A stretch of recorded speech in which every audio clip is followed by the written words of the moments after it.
안녕하세요. 부천부동산 스튜디오입니다. 11월 22일 1일 브리핑 해보도록 하겠습니다. 망해가는 유튜버 누구일까요? 네, 부산 부동산 스터디 바로 접니다. 왜? 선명성이 부족하대요. 저도 선명해지고 싶어요. 근데 어떻게 해요? 시장이 선명하지 않은걸요. 남진아님, 매일 보는 애청자. 네, 애청자의 눈이 정확한 것 같습니다. 타 유튜브보다 조회수가 적은 이유. 네, 남진아님 생각처럼 지나치게 조심스러운 논리 때문인 듯하다. 보고 있으면 헷갈릴 때가 있다. 어떻게 하라는 건가? 자, 여기서 다시 한번 짚어보면요. 저는 늘 요 말씀 드려요. 물론 다시 순환주기를 타고 올라갈 수도 있다. 하지만 요 확률은 49%로 본다. 일본식으로 L자형으로 가격이 빠지는 확률로 51%로 본다. 저는 이쪽을 더 추종하고 따릅니다. 가격이 서서히 빠지는 현상. 그래서 집을 뭐 살 사람은 사라. 어차피 이게 서서히 빠져나가니까 그 가운데 임차를 해서 살거나 이렇게 해서 비용을 지불하는 부분들이 생길 수 있겠죠. 근데 집값이 임차료로 한 2천만 원 2년 동안 썼어요. 2년 후에 집값이 한 2천만 원 빠졌어요. 그 쌤쌤이가 될 수 있어요. 근데 이 가운데 정책자금 대출을 받아서 하면은 훨씬 더 적은 비용으로 살 수 있는 경우도 생길 수가 있죠. 근데 제가 지금 많이 떨어졌어요. 한 35% 떨어지면 무조건 사세요라고 이야기를 할 수는 없는 부분이 자산 1억 가지고 있어요. 한 4억 대출을 땡겨서 5억짜리 집을 살려고 해요. 이거 사라고 할 수 있나요? 아니잖아요. 개개인이 처한 입장이 다르다 보니까 여러 다의 대중을 상대로 이야기를 하다 보니까 가끔 이런 멘트를 드릴 때도 있지만 선명성이 부족해 보일 수도 있겠다라는 생각도 있습니다. 네. 좀 더 선명해지고 싶은데 선명해질 수 없는 이유가 마이너스 26% 하락한다는 이야기를 제가 한 5개월, 6개월을 계속 떠들었어요. 지금은 한 2주 전부터 마이너스 27% 하락한다고 말씀을 드려요. 한 2주 정도 된 것 같아요. 시장이 또렷하지 않아요. 2020년 초창기에는 뭐 10에서 20% 하락하는 거래가 나타나다가 30에서 40% 하락하는 거래가 나타났어요. 그럼 제목에 제가 폭락한다고 글을 많이 적었어요. 아주 선명할 수 있죠. 지금 여러분 시장을 폭등한다, 폭락한다 이렇게 재단할 수 있나요? 선명하지 않은 시장에서 마치 선명한 것처럼 폭등한다, 폭락한다 이런 이야기를 해서 조회수를 빵빵 터트리고 싶지는 않네요. 그냥 있는 사실을 그대로 보여드리고 제가 늘 말씀드렸다시피 예측하는 부분은 어디까지나 주관적인 영역이다. 하지만 객관적인 사실을 모두 들여다본 이후에 방향도 미세하게나 틀려가는 차트에서 미세하게 바뀌어가는 그런 변화들도 살펴보면서 정확한 상황 파악을 하고 그 다음에 예측을 하고 투자를 하고 무엇이 되었건 그렇게 했으면 좋겠다. 제 이야기는 사족일 뿐이다. 저는 부동산 전문가가 아니다. 그러면 부동산 전문가가 누가 있냐? 없더라. 시장에서 전문가라고 이야기할 만한 사람들이 없더라. 여러분들 한 명 한 명이 다 전문가가 되는 수밖에 없겠더라고요. 인생에서 결정 몇 번 내릴 일 없잖아요. 네, 그 가운데 몇 개월, 짧게는 몇 개월, 길게는 몇 달, 길게는 몇 년, 2, 3년만 지켜보더라도 이 흐름들을 충분히 파악하실 수 있을 거예요. 분명히 남들보다 조금 더 노력한다면 조금 더 좋은 기회를 포착할 수도 있을 거예요. 자, 작년에 왕창 틀린 말 했던 사람들도 다시 기어 나와서 조회수 빵빵 터트리는 이런 시장. 또렷한 방송을 원한다고 했는데 다시 한번 말씀드리지만 시장 상황이 또렷하지 않아요. 네, 고가격의 아파트들 하락률이 조금 적은 건 맞아요. 근데 시장이 강한 것도 아니죠. 그럼 중가격의 아파트들, 고가격의 아파트들이 힘을 못 쓰니까 마찬가지로 힘이 강하진 않아요. 그럼 가격 하단 부분에 있는 이런 아파트들은 가격이 급락하는 현상들이 나타나더라. 아니면 중가격대에 있는 아파트들도 시장 거래량이 줄어들면서 급하게 정리하려다 보면 급격하게 하락하는 것들이 건건이 나타나긴 하더라. 이것이 시장을 정확하게 보는 것이지 모든 아파트들이 폭락한다, 폭등한다 이것도 아닌 것 같습니다. 네, 이런 응원의 멘트 감사하고요. 애매한 엑스포 이야기 요것도 지적을 해주셨는데요. 예, 몇 번 말씀을 드릴 수밖에 없었던 것이 제 영상 댓글에 와서 엑스포 뭐 개최된다, 다시 부산 대박 난다 이런 멘트들이 지속적으로 있었어요. 호부 호영하지 못하는 세상. 킬러 문항을 킬러 문항이라고 말하지 못하는 세상.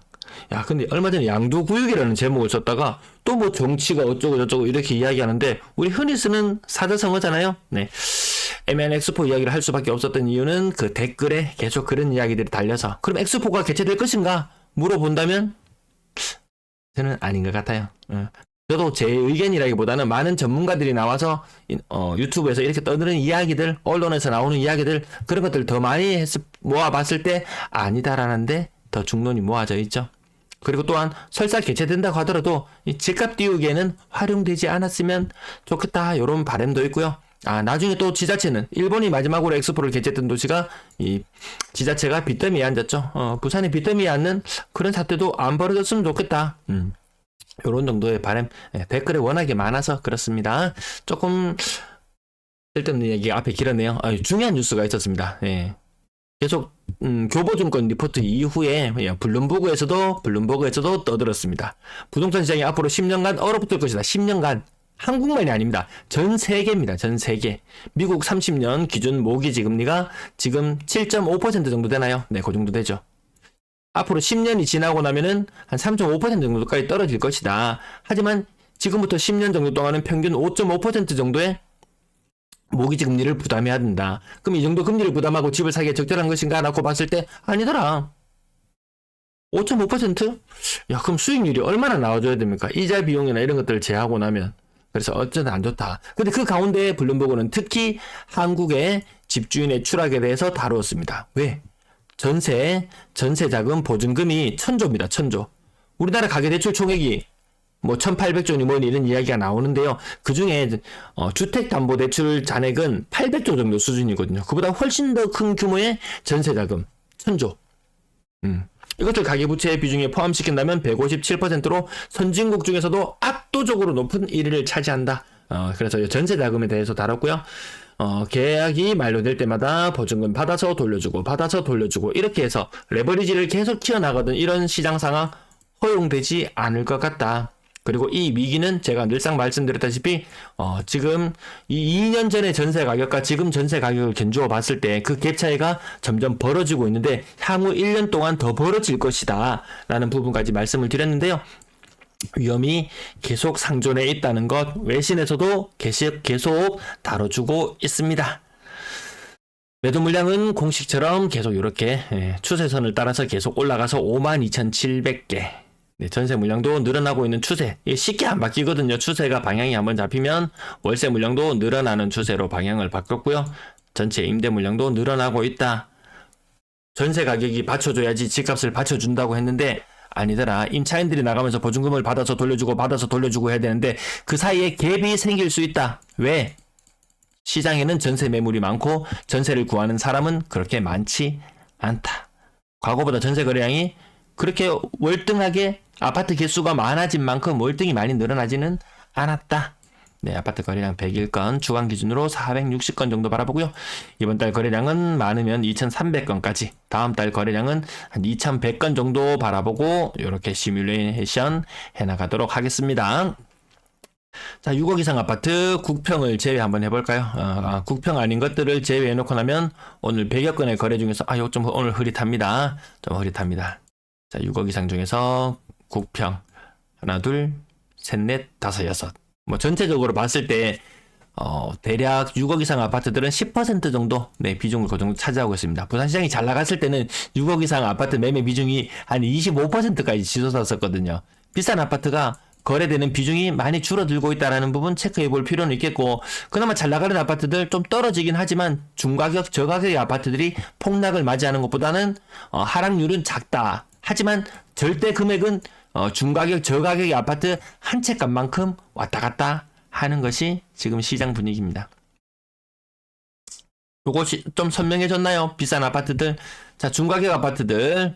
요거는 20% 조금 더 떨어뜨려 볼게요. 한 4억대에서 5억대 사이에 보면은 갑자기 많이 무너지는 것들도 나타납니다. 84, 83, 24, 93, 27, 요거 30% 정도, 25% 정도, 35%, 20%, 10%. 요런 것들을 평균을 다 모아서 놓고 보면 평균적으로 27% 정도 하락하는 느낌이 들 정도로 조금 더 많이 빠지고 있다라는 느낌 드실 거고요. 요런데 중간중간에 급락을 맞이하는 곳들도 띄엄띄엄 나옵니다. 네, 7억 5천까지 갔던 것이 4억 2천. 40% 이상 하락했죠. 요런 것들이 띄엄띄엄 나옵니다. 그래서 평균 하락률이 조금 더 빠지는 것처럼, 네, 조금 더 빠지는 것처럼 이렇게 비춰지기도 하고요. 네, 아파트가 일일이 다 말씀 안 드릴게요. 오늘은 이렇게 급락을 맞이했는 것들이 많이 보이진 않지만 저런 것들이 띄엄띄엄 나온다. 그리고 6억 이상 아파트들 거래가 줄어드는 것 모습을 보면서 평균 거래 가격도 갑자기 분위기가 바뀌었죠. 여기 근데 임대 아파트 때문에 살짝 차트에 왜곡은 있지만 천천히 빠져나가고 있다고 보시면 될 것 같습니다. 평균적인 거래량은 폭등하지는 못했는 시장. 무조건 거래량이 폭등을 해줘야지, 네, 가격 상승을 불러올 수 있는데, 그런 건 안 되더라. 아무리 용을 써봐도 안 되더라. 저가격 아파트의 비중이 점차 높아지고 있다. 오늘 100여 건의 거래 중에서, 3억 이상 거래 건수가 한 40% 정도 되었던가, 아마 그 정도 되었던 것 같습니다. 요 비중, 저가격의 아파트를 팔고 비싼 아파트를 갈아탄다 라고 했던 이야기 제가 뻥인 것 같다 이렇게 말씀드렸던, 그렇게 추정하는 이유 중에 하나도 일단 싼 거 파는 거 맞는 것 같아요. 싼 거의 거래량은 더 늘어나고 있어요.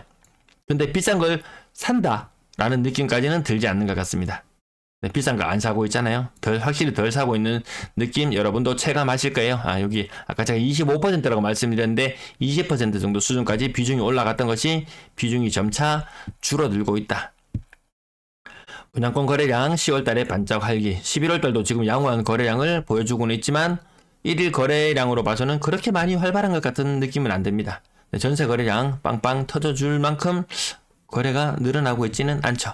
그래도 이전 달들보다는 거래량이 양호해지는 것은 맞다. 하지만 시장에 넘쳐나는 물량을 다 소화할 만큼 그렇게 엄청난 전세 거래량이 나와주는 것은 아니더라.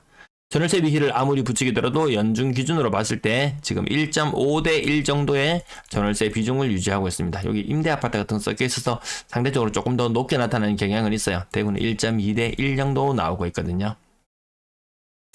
자, 그러면 과거 예전 22년, 21년 요럴 때와 견주어 봤을 때 지금 현재가 전세 비중이 낮은 게 맞다.